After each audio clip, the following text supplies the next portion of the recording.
खबर है, डायन के शक में 5 हत्याओं पर हाई कोर्ट ने की सख्त टिप्पणी। दोस्तों, झारखंड के गुमला में डायन के नाम पर 5 साल के बच्चे सहित एक ही परिवार के 5 आदिवासी लोगों की निर्मम हत्या को लेकर झारखंड हाई कोर्ट ने कड़ी टिप्पणी की है।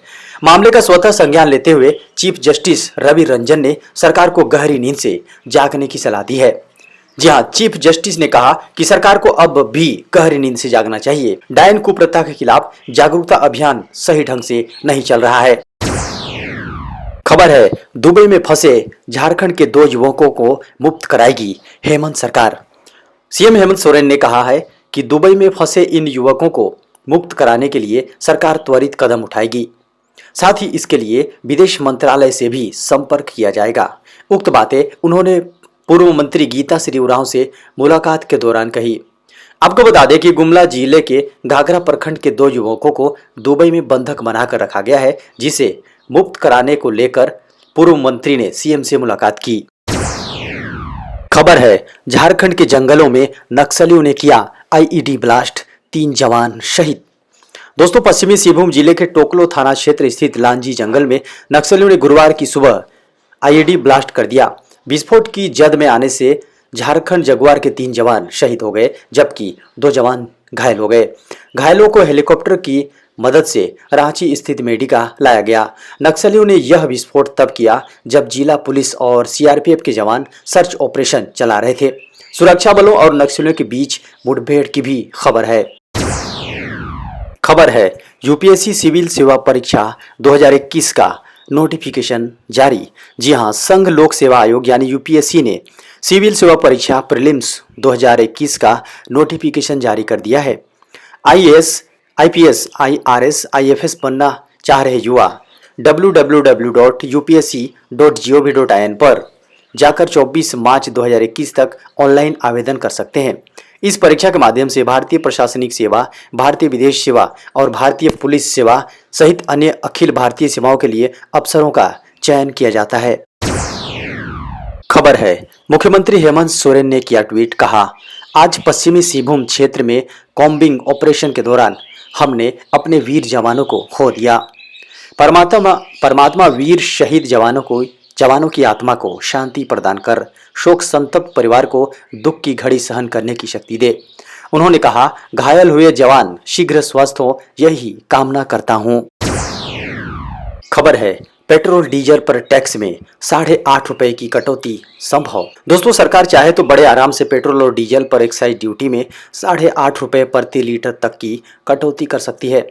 इससे उसके राजस्व पर भी खास असर नहीं पड़ेगा। आईसीआईसीआई सिक्योरिटीज ने अपनी एक रिपोर्ट में यह दावा किया है।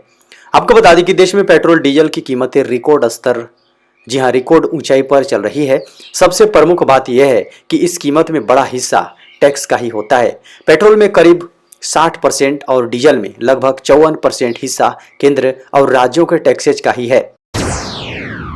खबर है, झारखंड के 1,20,000 लोगों का वोटर्स का डिजिटल आई कार्ड तैयार। झारखंड में वोटर्स को नई सुविधा दी गई है। अब वे अपना डिजिटल वोटर कार्ड डाउनलोड कर सकते हैं। इसकी शुरुआत राज्य में हो गई है। गुरुवार को मुख्य निर्वाचन पदाधिकारी के रवि कुमार ने इसकी जानकारी दी। उन्होंने कहा कि 15 मार्च तक यह सुविधा झारखंड में 1,20,000 नए मतदाताओं के लिए है।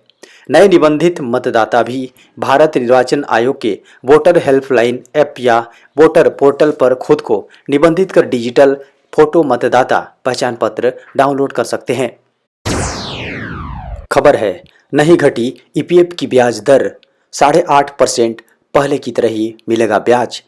दोस्तों, कर्मचारी भविष्य निधि यानी ईपीएफओ ने वित्त वर्ष 2020-21 के लिए भविष्य निधि जमा पर ब्याज दर की घोषणा कर दी है। ब्याज दरों में कोई बदलाव नहीं किया गया है। ईपीएफओ पिछले साल की तरह इस बार भी 8.50% ब्याज देगा। आपको बता दें कि 4 मार्च को ईपीएफ केंद्रीय बोर्ड के ट्रस्टियों की बैठक श्रीनगर में आयोजित की गई। इस बैठक में 2020-21 के लिए ब्याज दर की घोषणा करने के प्रस्ताव पर फैसला लिया गया। खबर है, झारखंड में जून के बाद होंगे पंचायत चुनाव। जी हां, झारखंड में अब जून के बाद ही पंचायत चुनाव और नगर निकाय चुनाव होंगे। इसकी जानकारी गुरुवार को राज्य के संसदीय कार्य और ग्रामीण विकास मंत्री आलमगीर आलम ने विधानसभा में दी। आजसू विधायक लंबोदर महतो के सवाल पर मंत्री ने कहा है कि पंचायत चुनाव कराने की तैयारी चल रही है।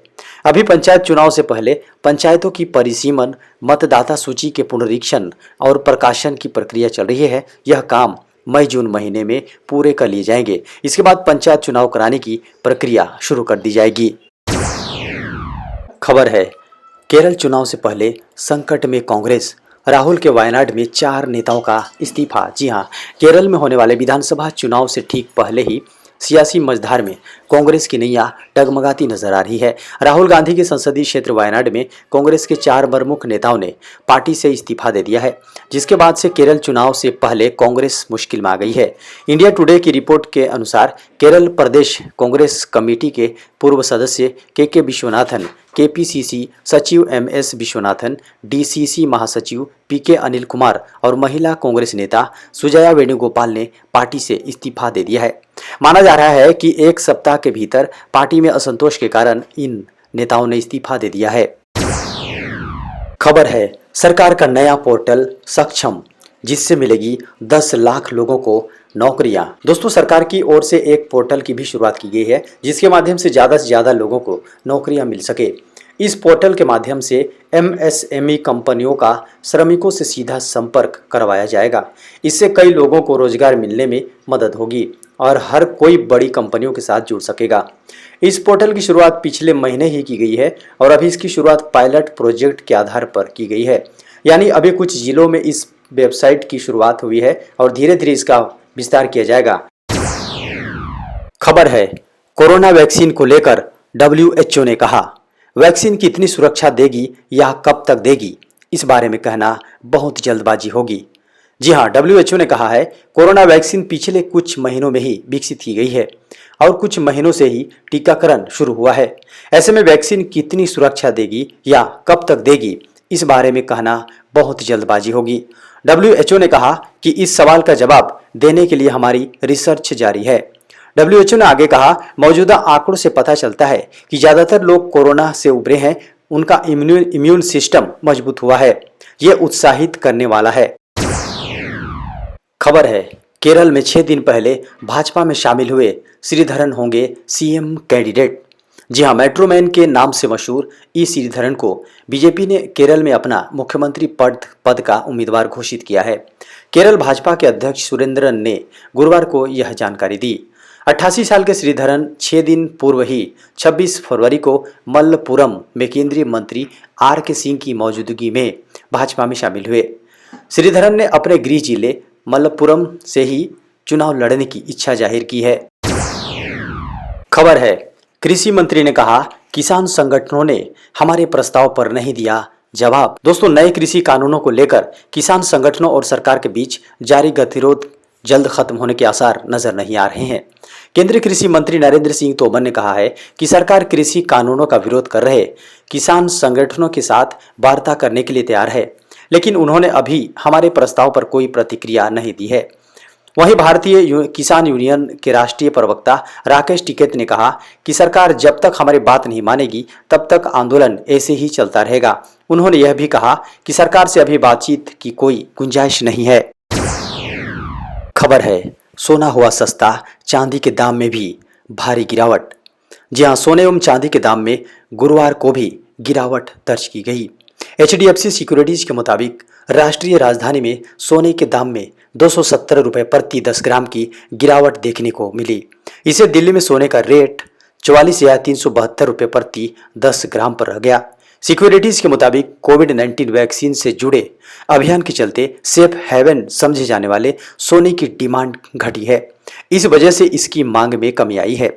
HDFC सिक्योरिटीज के मुताबिक इससे पिछले सत्र में सोने का मूल्य 44,589 रुपये प्रति 10 ग्राम पर रहा था। खबर है, 7 मार्च को कोलकाता में रैली करेंगे प्रधानमंत्री मोदी। दोस्तों, 7 मार्च को प्रधानमंत्री नरेंद्र मोदी पश्चिम बंगाल के कोलकाता में रैली करेंगे। मोदी की रैली ब्रिगेड ग्राउंड में होनी है। इसी दिन राज्य की मुख्यमंत्री ममता बनर्जी दार्जिलिंग और सिल्लीगुड़ी में एलपीजी की बढ़ती कीमतों के विरोध में पद यात्रा निकालेंगी। ममता ने गुरुवार को विधानसभा चुनाव में नंदीग्राम से उतरने का ऐलान किया। तृणमूल से भाजपा में गए शुभेंदु अधिकारी नंदीग्राम से ही विधायक हैं।